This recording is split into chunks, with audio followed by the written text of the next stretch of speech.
اعوذ باللہ من الشیطان الرجیم بسم اللہ الرحمن الرحیم وما كان لنفس ان تموت الا باذن اللہ کتابا مؤجلا ومن يرد ثواب الدنيا نؤته منها ومن يرد ثواب الآخرة نؤته منها وسنجزي الشاكرين وكأي من نبي قاتل معه ربيون كثير فما وهنوا لما أصابهم في سبيل الله وما ضعفوا وما استكانوا والله يحب الصابرين وما كان قولهم إلا أن قالوا ربنا اغفر لنا ذنوبنا وإسرافنا في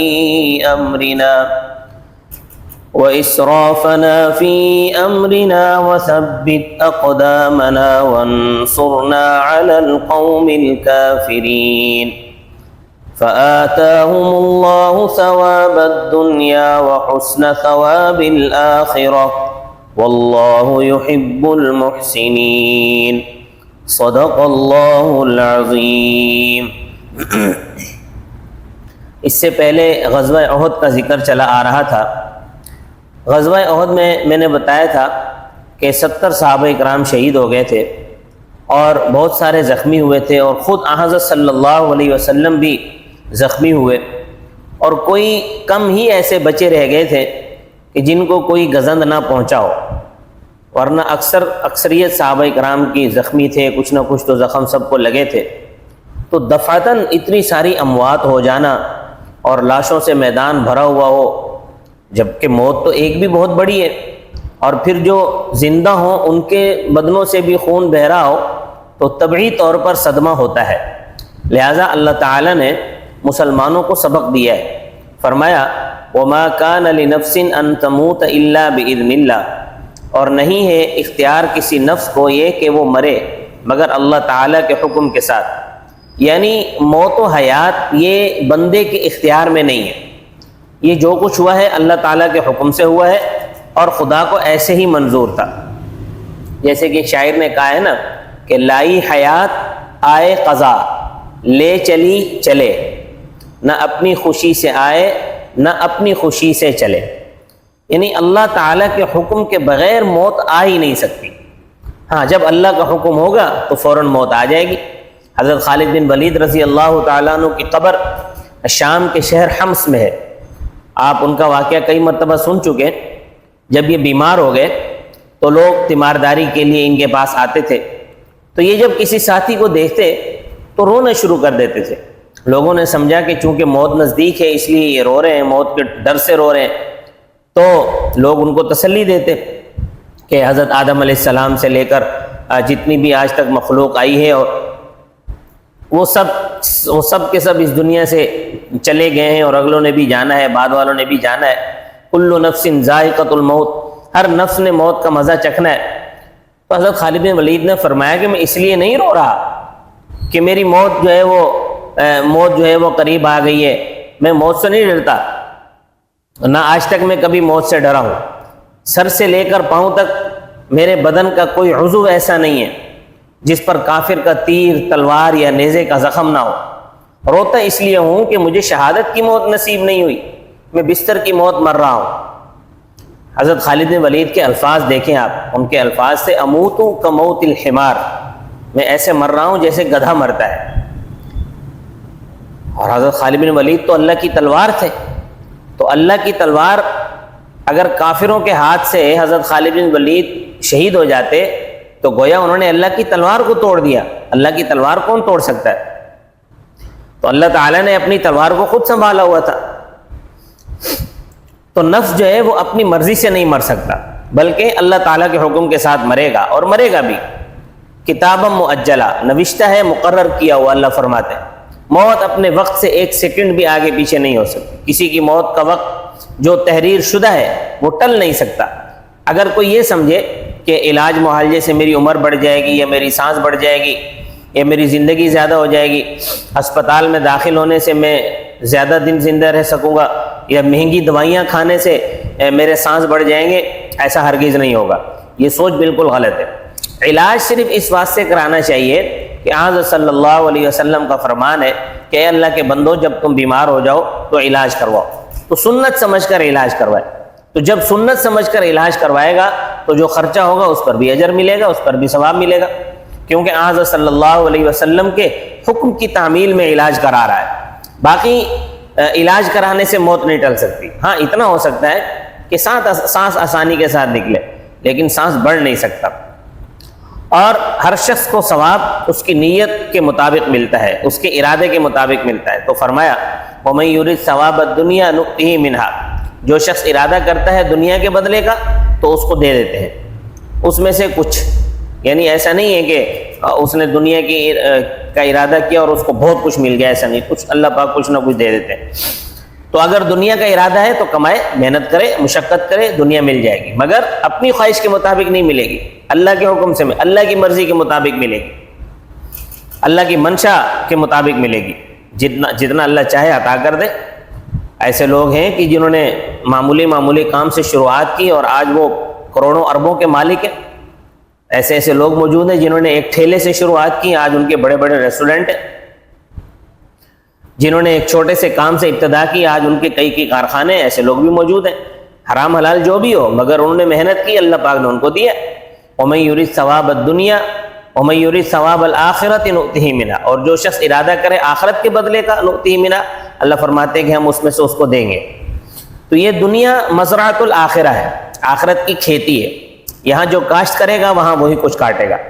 دنیا کمانے والوں کو دنیا مل جائے گی، آخرت کمانے والوں کو آخرت مل جائے گی۔ پھر اللہ تعالیٰ کا فضل و کرم دیکھو کہ آخرت کمانے کے لیے اللہ تبارک و تعالیٰ نے اپنے بندوں پر ایسے کام نہیں ڈالے کہ جو ان کے لیے کرنا مشکل ہو، جو ان کے بس میں نہ ہو، ایسا کوئی کام نہیں بتایا جو ان کے اختیار میں نہ ہو۔ اللہ تعالیٰ کی طرف سے جتنی بھی عبادتیں ہیں وہ انسان کے بس میں ہے۔ مثلا ایک آدمی گھر میں ہے تو حکم ہے کہ پوری نماز پڑھو، لیکن اگر سفر میں ہے تو آدھی نماز کم کر دی مشقت کی وجہ سے۔ اسی طرح سنتوں کو مستحب کا درجہ دے دیا۔ بیمار ہے، قیام نہیں کر سکتا، رکوع نہیں کر سکتا، فرمایا بیٹھ کر پڑھ لے۔ سفر پر ہے، روزہ نہیں رکھ سکتا تو فرمایا روزہ چھوڑ دے، بعد میں اس کی قضا کر لے۔ تو اسی طرح ایک غریب آدمی ہے، اس کو اس بات کا مکلف نہیں بنایا کہ وہ عقیقہ کرے، قربانی کرے، حج کرے، اس چیز کا اللہ نے اس کو مکلف نہیں بنایا، اس واسطے کہ وہ غریب آدمی، اس کے پاس مال نہیں ہے۔ اگر مال ہے تو پھر اس پر حج فرض ہے اور قربانی بھی واجب ہے، عقیقہ مستحب ہے۔ تو فرمایا وَسَنَجْزِي الشَّاكِرِينَ، اور ہم بدلہ دیں گے شکر گزاروں کو۔ اب جو لوگ رب تعالیٰ کے انعامات کا شکر کرتے ہیں، اللہ تعالیٰ کا وعدہ ہے کہ وہ ضرور ان کو بدلہ دے گا، ایک نیکی کرے گا 10 گنا ملے گا، ہاں اگر فی سبیل اللہ ایک نیکی کرے گا تو اللہ 700 گنا عطا فرمائیں گے۔ واللہ یضاعف لمن یشاء، اور اللہ تعالیٰ کی مرضی ہے وہ جتنا بھی بڑھا دے جس کے لیے چاہے۔ آگے اللہ تبارک و تعالیٰ فرماتے ہیں کہ یہ جو جہاد کا حکم ہے یہ صرف آپ پر فرض نہیں ہوا بلکہ آپ سے پہلی امتوں پر بھی تھا، انہوں نے استقلال کا مظاہرہ کیا، لہٰذا وہ مسلمانوں کے لیے اچھا نمونہ ہے۔ فرمایا وَكَأَيٍّ مِّن نَبِيٍّ، اور کتنے ہی نبی تھے، قَاتَلَ مَعَهُ رِبِّيُّونَ كَثِيرٌ، ان کے ساتھ مل کر جہاد کیا بہت سارے رب والوں نے۔ مسلمانوں کو سمجھایا جا رہا ہے کہ جہاد کا حکم صرف آخری امت کے لیے مخصوص نہیں ہے بلکہ سابقہ انبیاء اکرام علیہ السلام کی قوم پر بھی جہاد فرض ہوا تھا۔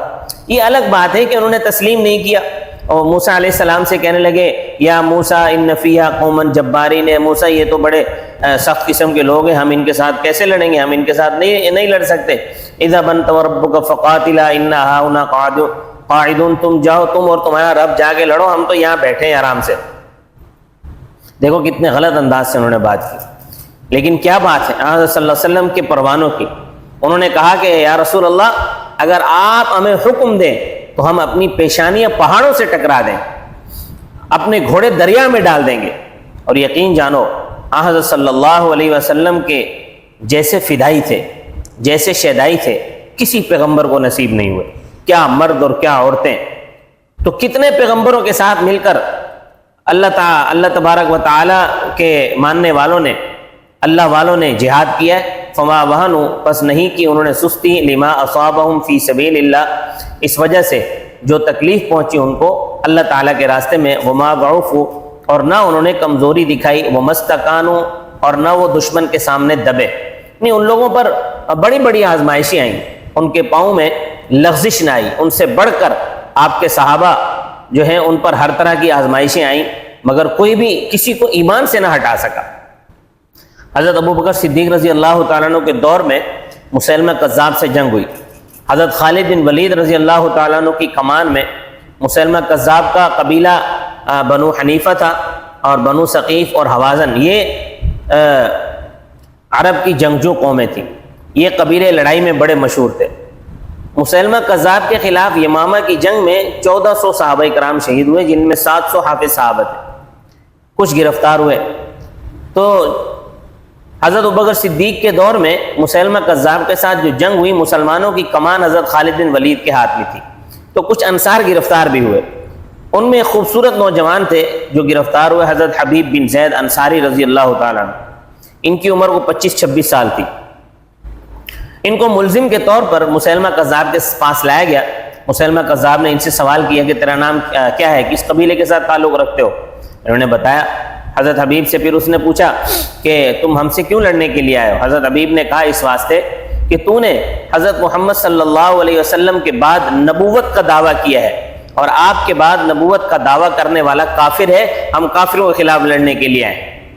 مسیلمہ کذاب نے کہا کہ میں تو کلمہ پڑھتا ہوں، اشہد ان لا الہ، اس نے کلمہ پڑھ کر سنایا، اشہد ان لا الہ الا اللہ وحدہ لا شریک لہ واشہد ان محمدا عبدہ ورسولہ۔ تو اس سے تو یہ پتہ چلتا ہے کہ مسیلمہ کذاب کلمہ بھی پڑھتا تھا اور کہتا تھا کہ میں محمد رسول اللہ صلی اللہ علیہ وسلم کی نبوت کو منکر نہیں ہوں، لیکن میں یہ کہتا ہوں کہ مجھے آپ صلی اللہ علیہ وسلم کے بعد نبوت ملی ہے اور ان کے صدقے سے ملی ہے۔ اور مرزا قادیانی بھی یہی بکواس کرتا ہے، جیسا کہ اس کے بارے میں اس کے ماننے والے کہتے ہیں نا کہ ذلی اور بروزی نبی ہے۔ تو مسیلمہ کذاب نے کہا حضرت حبیب بن زید انصاری سے کہ اے نوجوان، تو اپنی نوجوانی پر ترس کھا اور باز آ جا، مجھے نبی تسلیم کر لو۔ اگر تو مجھے تسلیم نہیں کرے گا تو میں تیرا ایک ایک جوڑ الگ کر دوں گا۔ حافظ ابن کثیر رحمۃ اللہ علیہ نے یہ واقعہ نقل فرمایا ہے۔ حضرت حبیب بن زید انصاری رضی اللہ تعالیٰ نے فرمایا انت وذاک، تیرا جو دل چاہتا ہے تو کر۔ اس نے جلاد کو بلایا اور تیز ٹوکا جو کاٹنے والا ہوتا ہے وہ اس نے منگوایا، اور اس نے کہا کہ اس شخص کے ہاتھ کلائی سے کاٹ دو۔ اس نے کاٹ دیے۔ پھر ان سے سوال کیا کہ انہوں نے کہا محمد صلی اللہ علیہ وسلم اللہ کے سچے رسول ہیں اور تو کذاب ہے۔ پھر اس نے کہا کہ اب کوہنی سے کاٹ دو۔ کوہنی سے کاٹ دیا گیا۔ اس نے پھر سوال کیا۔ حضرت حبیب نے فرمایا محمد صلی اللہ علیہ وسلم اللہ کے سچے رسول ہیں اور تو کذاب ہے۔ اس نے کہا کندھے سے کاٹ دو۔ کندھے سے کاٹ دیا گیا۔ پھر دوبارہ اس نے سوال کیا۔ غرض وہ سوال کرتا گیا اور ایک ایک عضو کاٹتا گیا۔ آپ ہر دفعہ سوال کے جواب میں یہی کہتے رہے کہ محمد صلی اللہ علیہ وسلم اللہ کے سچے رسول ہیں اور تو کذاب ہے۔ بالآخر ان کو برچھا مار کر شہید کر دیا۔ جان دے دی مگر ایمان نہیں چھوڑا۔ ہم اللہ تعالیٰ کا شکر ادا کریں کہ اللہ تعالیٰ نے ہمیں اتنی سخت آزمائش میں نہیں ڈالا ہے، ہمیں اتنے سخت امتحان میں نہیں ڈالا۔ ان لوگوں کے ایمان بڑے مضبوط تھے، اس واسطے ان پر امتحانات بھی سخت تھے۔ ہمارے ایمان کمزور ہیں، ہم ان باتوں کا تصور بھی نہیں کر سکتے، بلکہ آج ہماری حالت تو یہ ہے کہ ہم عدم جارحیت کی پیشکش کرتے ہیں کہ جی ہم لڑنا نہیں چاہتے، ہم تو صلح چاہتے ہیں۔ یہ قرآن پاک کے بالکل خلاف ہے۔ قرآن پاک میں آتا ہے وَإِن جَنَحُوا لِلسَّلْمِ فَاجْنَحْ لَهَا، اگر وہ صلح کی پیشکش کریں، یعنی کفار اگر صلح کی پیشکش کریں تو آپ ان سے صلح کر لیں، خود سے جو ہے وہ صلح کی پیشکش مت کرو۔ آج حالت یہ ہے کہ ہم جو ہے وہ انڈیا کے ساتھ جنگ بندی کر کے بیٹھے ہوئے ہیں، اور ہمارے حکمران امریکہ کو خوش کرنے کے لیے کہتے ہیں کہ ہم تو بھارت کے ساتھ عدم جارحیت کا معاہدہ ہم نے کر لیا ہے، ہم اس پہ قائم و دائم، لا حول ولا قوت الا باللہ۔ وہ تمہاری پیشکش کو کیا سمجھتے ہیں؟ کمزوری سمجھتے ہیں۔ تو اللہ تبارک و تعالیٰ فرماتے ہیں کہ جب امتحان کا وقت آ جائے تو صبر کرو، واللہ یحب الصابرین، اللہ تعالیٰ صبر کرنے والوں سے محبت کرتا ہے۔ صبر بھی کرو، اللہ سے مانگو بھی۔ تو پہلوں کا یہی طریقہ تھا۔ فرمایا وما کان قولہم، اور نہیں تھی بات ان کی الا ان قالوا ربنا اغفر لنا ذنوبنا، مگر یہ کہ کہا انہوں نے اے ہمارے رب ہمیں بخش دے ہمارے گناہ، واسرافنا فی امرنا، اور جو ہم نے زیادتیاں کی ہیں زندگی میں اور جو ہم سے زیادتیاں ہوئی ہیں۔ اپنے معاملے میں ان کو بھی یا اللہ معاف فرما دے جو ہم سے زندگی میں زیادتیاں ہوئی ہیں، اور اے پروردگار وثبت اقدامنا، اور ہمارے قدموں کو ثابت رکھ دشمن کے مقابلے میں۔ دیکھیں مسلمان کا ایمان جب مضبوط ہو جائے اور صبر کا دامن نہ چھوڑے، زبان پر اللہ تعالیٰ سے نصرت کی دعا ہو، تو مسلمانوں کی تھوڑی تعداد بھی بڑی تعداد پر غالب آ جاتی ہے کفار کی۔ اپنے سورہ بقرہ میں دوسرے پارے کے آخر میں آپ نے یہ واقعہ سنا ہوگا کہ حضرت طالوت رحمۃ اللہ علیہ کے ساتھ کل 313 مسلمان تھے، 313، اور سامنے جو ہے جو جالوت کا لشکر تھا وہ 1,00,000 افراد پر مشتمل تھا۔ لیکن قرآن پاک میں آتا ہے، بتائیں 313 اور 1,00,000 کے درمیان کیا نسبت ہے؟ لیکن قرآن پاک میں آتا ہے کم من فئۃ قلیلۃ غلبت فئۃ کثیرۃ باذن اللہ واللہ مع الصابرین، کتنی ہی چھوٹی جماعتیں غالب آ جاتی ہیں بہت بڑی جماعتوں پر اللہ کے حکم کے ساتھ، اللہ تعالیٰ صبر کرنے والوں کے ساتھ ہے۔ چنانچہ ایسا ہی ہوا، اللہ تعالیٰ نے ان 313 کو 1,00,000 پر فتح عطا فرمائی۔ قرآن پاک میں فہزموہم باذن اللہ، بس ان مومنوں نے شکست دی ان کافروں کو اللہ تعالیٰ کے حکم سے۔ تو قلت کثرت کا سوال نہیں ہے، اصل بات ایمان کی ہے۔ پوری دنیا میں ٹینکوں کی جو بڑی لڑائی ہوئی ہے وہ 2 جگہوں پہ ہوئی ہے، ایک تو ہٹلر کے دور میں عالمین کے مقام پر ہوئی تھی، اور دوسری ہمارے یہاں پاکستان میں ضلع چیونڈا کا ایک جگہ ہے، ضلع سیالکوٹ ہے اس مقام پر۔ اس محاذ پر ایک بڑا پختہ مسلمان فوجی ایس اے زبیری یہ کیپٹن تھے، ان کے پاس 3 ٹینک اور 100 نوجوان تھے، اور مقابلے میں 1,000 ٹینک اور ہزاروں کی تعداد میں فوجی تھے۔ یہ جو مرد مومن تھے کیپٹن ایس اے زبیری، انہوں نے اپنے مرکز سے رابطہ قائم کیا اور صورتحال بتائی، تو مرکز سے کہا گیا کہ اپنے جوانوں کو نہ مرواؤ، واپس آ جاؤ۔ لیکن انہوں نے کہا، یہ جو مجاہد آدمی تھے، انہوں نے کہا کم من فئۃ قلیلۃ غلبت فئۃ کثیرۃ باذن اللہ، قرآن کریم میں اللہ نے وعدہ فرمایا ہے، لہذا تم مجھے صرف 24 گھنٹے کی اجازت دے دو۔ تو مرکز نے 24 گھنٹے کی اجازت دے دی۔ 100 آدمیوں نے 3 ٹینکوں کے ساتھ 6,000 کا مقابلہ کیا اور 1,000 ٹینک کے پرخچے اڑا دیے، اللہ تعالیٰ نے نصرت فرمائی اور غالب آئے۔ تو قلت کثرت کی کوئی حیثیت نہیں ہے، اصل بات ہے ایمان کی۔ یہی وجہ ہے کہ ہندوؤں کی تعداد 90 کروڑ سے زیادہ ہے، اور ہم مسلمان کتنے ہیں؟ 24 کروڑ 25 کروڑ پاکستانی جو ہے، مگر وہ ہم سے ڈرتے۔ کاش کہ ہمارے شرابی حکمران اس بات کو سمجھیں، اگر ان کے دلوں سے ہندو کا ڈر نکل جائے تو بات ہی کچھ اور ہو جائے گی۔ ہم ہندوؤں کو چیر پھاڑ کر رکھ دیں گے، ایسے چیر پھاڑ دیں گے جسے چیتا بھیڑوں کو چیرتا پھاڑتا ہے۔ تو فرمایا وانصرنا علی القوم الکافرین، اور ہماری مدد کافر قوم کے مقابلے میں۔ فآتاہم اللہ ثواب الدنیا، بس دیا ان کو اللہ تعالیٰ نے دنیا کا بدلہ، کہ یعنی مال غنیمت اللہ نے اتنا دیا کہ وہ اٹھا نہیں سکتے تھے، وحسن ثواب الآخرہ، اور آخرت کا اچھا بدلہ بھی۔ اللہ تعالیٰ کا قانون یہ ہے واللہ یحب المحسنین، اللہ تعالیٰ محبت کرتا ہے نیکی کے کام کرنے والوں سے، جو اچھے کام کرے گا